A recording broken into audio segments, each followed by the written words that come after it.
no limiar de uma nova fase. Assim, após o anúncio que ele recebera da providência enquanto contemplava os raios do sol no bambuzal do colégio, era favorecido com uma grande promessa. Desta vez, marcada pela sua devoção marial recém-inaugurada. O triunfo, esperado por ele, não seria apenas o da ordem do universo confundida e, afinal, vingada dos delitos dos homens. Agora, a figura de Maria Santíssima era-lhe apresentada enquanto ponto monárquico dessa insigne vitória. Receptáculo de todas as graças que Deus derramaria sobre uma humanidade convertida, renovada e transformada. E rainha gloriosíssima dessa nova era histórica, cuja instauração Plínio se sentia cada vez mais chamado a se dedicar, sacrificar-se e lutar. Alguns anos faltavam ainda para o encontro com as grandes profecias de São Luís, Maria Grignon e Montfort sobre o reinado de Maria na face da terra.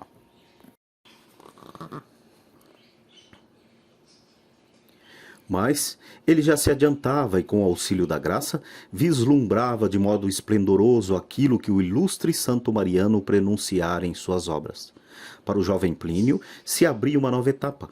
Após uma infância orvalhada por especialíssimos dons de contemplação, na qual viera em meio às alegrias de uma inocência sem nuvens, admirando no júbilo de sua alma aquilo que a graça lhe mostrava e descobrindo sempre novas maravilhas no mundo da ordem, da retidão e da pureza.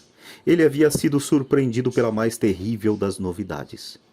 O espírito da revolução dominava o orbe. Tudo quanto constituía objeto de seu encanto parecia condenado ao desaparecimento, e a sua posição de fidelidade à virtude era considerada por quase todos como digna de desdém, escárnio e hostilidade. Porém, diante de tão tremenda perspectiva, ele não duvidou um instante sequer. Sua vida seria doravante empregada para defender a cidadela do bem, odiada e atacada. Ou seja, a mentalidade e as atitudes do Sagrado Coração de Jesus, da Santa Igreja, de Dona Lucília, de Carlos Magno, de Santo Inácio de Loyola e de tudo quanto ele havia admirado, como expressão do maravilhoso pelo qual era necessário imolar-se e combater, enfrentando todas as compreensões, desprezos e inimizades. No limiar dessa nova fase, e para sustentar a imensa luta em cujos primeiros embates se encontrava, Plínio havia sido fortalecido pelo sorriso de Nossa Senhora Auxiliadora, estrela que guiaria seus passos até o seu último suspiro, consolação e amparo em todas as dificuldades, aflições e dramas do período que ora se iniciava.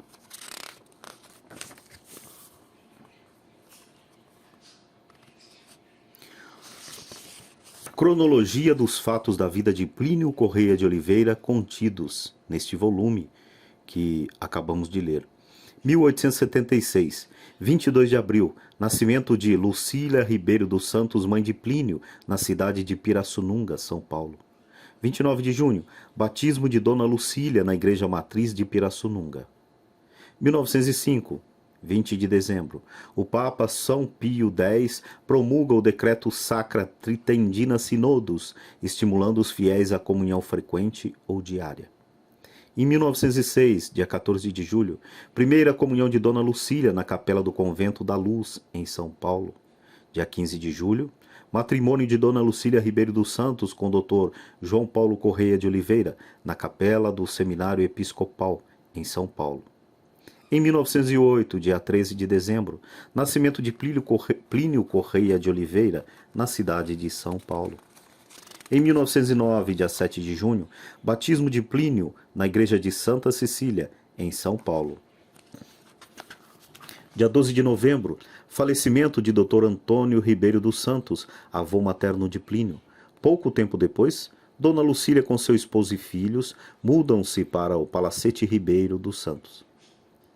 Em 1910, dia 8 de agosto, o Papa São Pio X promulga o decreto Quam Singularis, no qual promove a recepção da Eucaristia pelas crianças, estabelecendo como requisito suficiente a idade da discrição. Em 1911, dia 12 de setembro, inauguração do Teatro Municipal de São Paulo, Dona Lucília e Dr. João Paulo comparecem à cerimônia. Em 1912, dia 10 de junho, às 16 horas, Plínio parte com sua família do Rio de Janeiro para Hamburgo, Alemanha, a bordo do navio Rosenstaffen, com escalas previstas em Salvador, Ilha da Madeira e Lisboa. Em julho, Dona Lucília é operada da vesícula na Policlínica da Real Universidade de Frederico Guilherme, em Berlim, Alemanha. De junho para agosto, viagem por várias regiões da Alemanha, passagem pelo Rono até Colônia. Em setembro, chegada a Paris. Em 1903, março, partida para a Itália. Dia 17 de abril, chegada ao Porto de Santos a bordo do navio Duca da Osta. Em 1917, dia 13 de maio, Nossa Senhora aparece em Fátima, Portugal. Há 3 pastorzinhos, Lúcia dos Santos e seus primos Francisco e Jacinta Marto. Durante esse ano, ela continua a aparecer-lhes uma vez ao mês e lhes revela 3 grandes segredos. Na aparição de 13 de outubro, dá-se o milagre do sol. De outubro para novembro, o padre Pedrosa, pároco da igreja de Santa Cecília, ministra a Plínio um curso de catecismo preparatório para a primeira comunhão. Dia 18 de novembro, Plínio faz sua primeira confissão na igreja de Santa Cecília, à noite. Ele tem um significativo sonho com nosso Senhor Jesus Cristo. Dia 19 de novembro, primeira comunhão de Plínio, na igreja de Santa Cecília. 1918, janeiro para fevereiro. O Colégio São Luís dos Padres Jesuítas, transferido da cidade de Itu para São Paulo, acolhe sua primeira turma de alunos e inicia sua atividade na capital paulista. Em 1919, dia 20 de fevereiro, Plínio é matriculado no Colégio São Luís e registrado sob o número 109. 1920, dia 9 de junho, solene distribuição de prêmios no Colégio São Luís, Plínio recebe 4 medalhas de prata. Em 1921, 11 de dezembro, solene distribuição de prêmios no Colégio São Luís, Plínio recebe 3 medalhas, sendo uma de ouro em francês.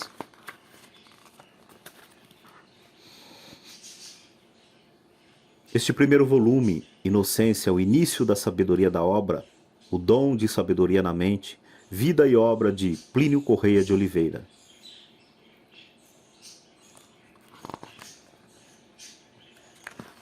Este é um livro que ele retrata basicamente o dom da sabedoria na mente e na vida de Plínio Correia de Oliveira. O início da sabedoria. Existem outros exemplares, né? Este é o volume 1.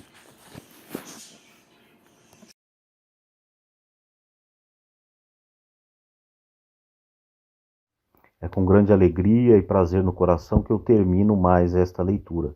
Se essa leitura lhe foi útil, você pôde acompanhar do início ao fim e pôde engrandecer de alguma maneira a tua vida, e você queira contribuir para que essas leituras continuem sendo feitas, isso como uma troca de energias, né?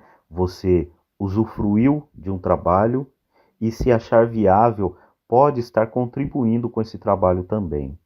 Então, se você quiser contribuir com esse trabalho, abaixo aí na descrição você tem aí os dados para que você possa contribuir também e fazer a troca de energias, pois é dando que se recebe. Eu dei o meu trabalho a vocês através desse áudio e, caso seja da tua vontade, eu poderei receber alguma coisa em contrapartida de quem está ouvindo.